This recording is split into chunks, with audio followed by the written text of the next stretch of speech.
Halo guys, ketemu lagi nih dengan gua Darwin dalam channel pribadi gua Opini Darwin.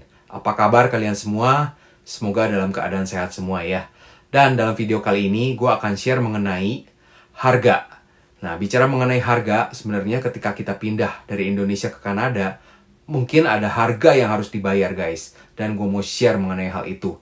Nah, sebelum itu jangan lupa untuk subscribe, like, and comment, dan bantu sebarkan ya.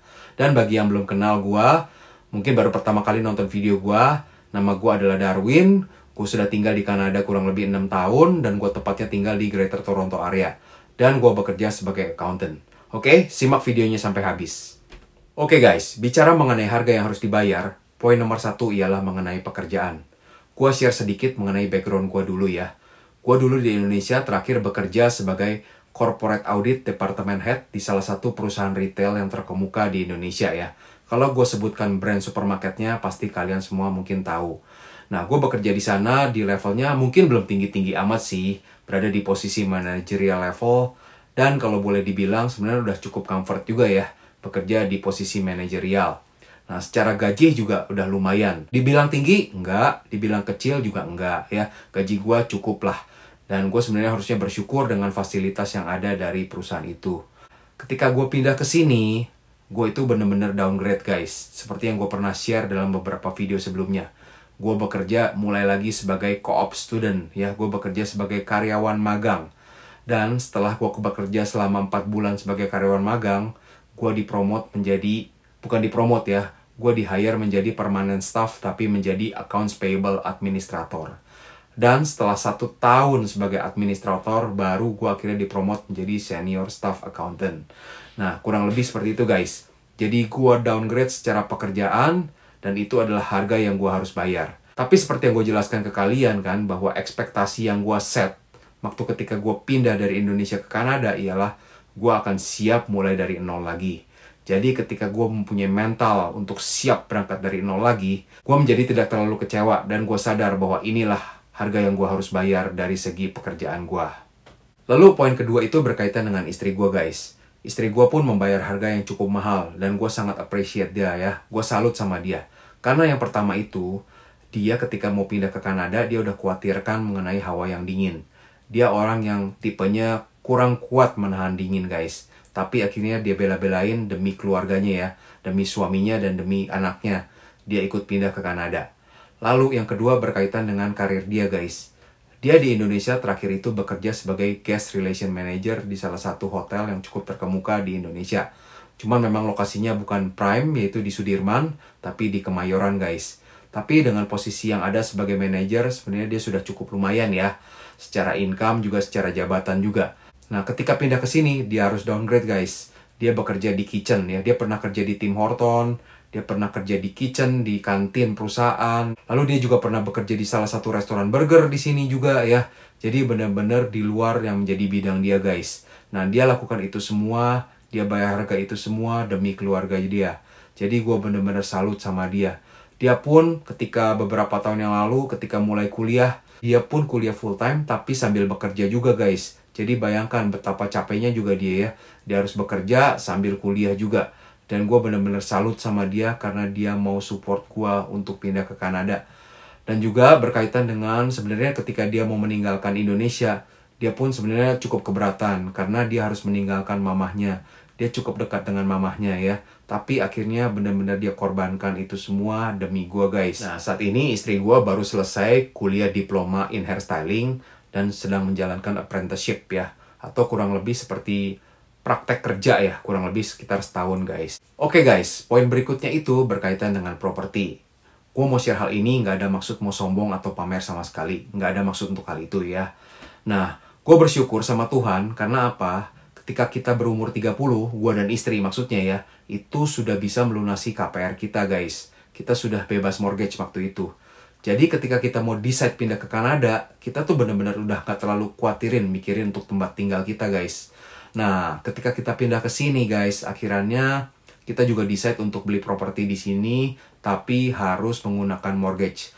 Dan mortgage-nya ini nggak kira-kira lebih panjang lagi guys, 25 tahun. Jadi gue sempat kadang-kadang mikir, aduh, harus punya beban cicilan rumah lagi nih ya. Sedangkan dulu udah sempat bebas udah tenang, udah nggak mikirin mengenai hutang bank lagi. Nah, sekarang di sini gue harus mempunyai mortgage lagi dan cukup panjang 25 tahun. Kadang-kadang gue ada perasaan khawatir guys, gue jujur sama kalian. Gue mikirin, karena di Kanada ini anytime kadang-kadang orang bisa kena laid off. Dan paling dapat uang paket gitu ya. Nah, tetap aja tapi kita kan jadi ketar-ketir kan. Aduh, ini bayar mortgage berikutnya nanti gimana nih? Nah, tapi melalui hal ini sebenarnya gue belajar satu hal. Melalui harga yang gue bayar ini ya. Bahwa yang pertama, janganlah terlalu khawatir berlebihan guys.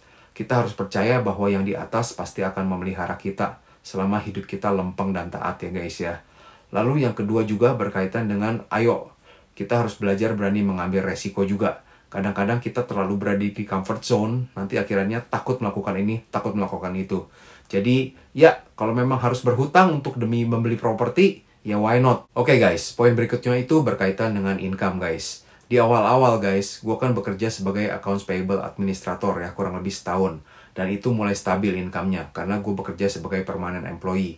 Tapi, masalahnya itu berkaitan dengan gajinya. Gajinya waktu itu sedikit lebih tinggi dari UMR saja. Dan juga istri gue bekerja di kitchen dan waktu itu kerjanya sebagai part-timer ya guys ya. Jadi kita bener-bener hidupnya tuh pas-pasan banget. Dalam arti income kita itu bener-bener habis cuma buat bayar mortgage, buat bayar asuransi mobil, buat bayar before and after anak gue, dan juga untuk groceries kebutuhan sehari-hari guys. Pas-pasan banget.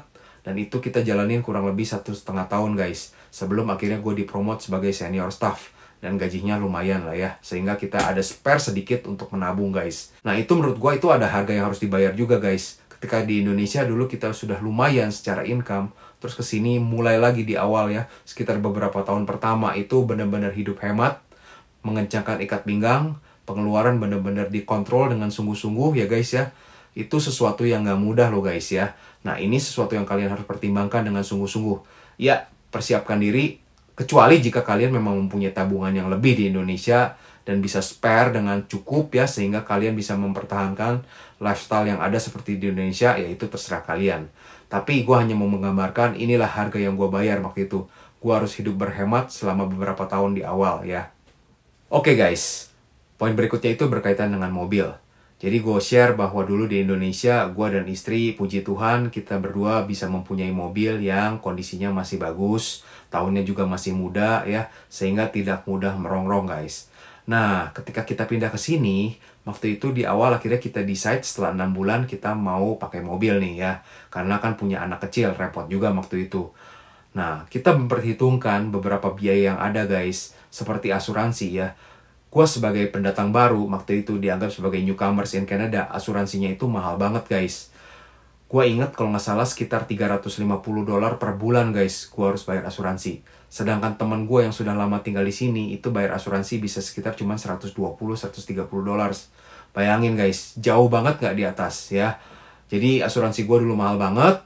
Lalu yang berikutnya gue consider kalau misalkan gue harus beli mobil baru ya. Karena gue mikir, aduh kalau beli mobil second nanti banyak masalahnya nih. Gue tinggal di negara orang, gue belum kenal banyak orang, nanti kalau mobilnya mogok atau kenapa-napa gimana nih ya. Nah gue hitung-hitung, kalau mobil baru waktu itu ya, yang mungkin standarnya sekitar Toyota Corolla lah. Toyota Corolla Matic yang tipenya paling standar. Itu aja gue harus bayar cicilan sebesar $350 per bulan guys untuk mobilnya. Nah, belum lagi termasuk bensin ya, karena gue kerjanya cukup jauh, sekitar 30 kilo dari rumah gue ke kantor waktu itu ya. Pulang pergi 60 kilo, gue hitung-hitung dalam sebulan gue bisa habis sekitar $200. Jadi gue bayangin, akan keluar sekitar, tadi ya, pertama asuransi mobil 350, cicilan mobil 350, plus bensin 200. Jadi sekitar $900 guys, atau sekitar hampir 10 juta untuk kendaraan dulu. Waduh, akhirnya gue mikir ini keberatan nih ya. Karena asuransi sih yang jadi masalah ya. Akhirnya gue decide bersama istri gue, kita membeli mobil yang tua. Nah, kita beli Toyota Corolla tahun 2005 guys. Secara body sih masih bagus lah ya. Nah, cuman ya namanya mobil tua ya. Hampir tiap tahun itu jajan guys. Ada aja yang rusak dan harus dibetulin. Oh ya guys, berkaitan dengan mobil ya. Tadi sebenarnya gue nggak terlalu khawatirin mengenai mobil yang gue pakai itu mobilnya tahun tua. Waduh, malu dong. Waduh, gengsi dong. Gue nggak peduli mengenai hal itu ya. Yang penting mobilnya bisa jalan dan bisa nganter gue kemana-mana, itu udah cukup. Nah, yang gue khawatirin waktu itu ialah lebih ke arah rusak-rusaknya itu ya. Tiap tahun selalu aja ada yang rusak. Nah itu yang bikin gue kesel guys. Akhirnya gue ganti dengan mobil yang tahunnya lebih baruan ya. Jadi kurang lebih seperti itu. Nggak ada maksud untuk gengsi-gengsiannya sama sekali. I don't care about that gitu ya. Nah, jadi kurang lebih itulah guys gambarannya mengenai harga yang harus dibayar. Nah, mungkin tiap keluarga tentu saja case-nya nanti akan beda-beda ya mengenai harga yang harus dibayar. Karena mungkin teman-teman juga ada beberapa yang di Indonesianya masih mempunyai usaha, mempunyai tabungan yang lebih gitu ya, sehingga kalian bisa mempertahankan lifestyle seperti di Indonesia. Tapi kalau case gue benar-benar harus berhemat di awal, sehingga gue bisa survive untuk bertahan di Kanada selama beberapa tahun di awal. Jadi kurang lebih seperti itu gambarannya. Dan jika ada pertanyaan, silahkan tulis di komen atau follow di IG gua, opini_Darwin. Dan jika kalian merasa ini bermanfaat, tolong bantu untuk share, like, comment, and subscribe. Oke?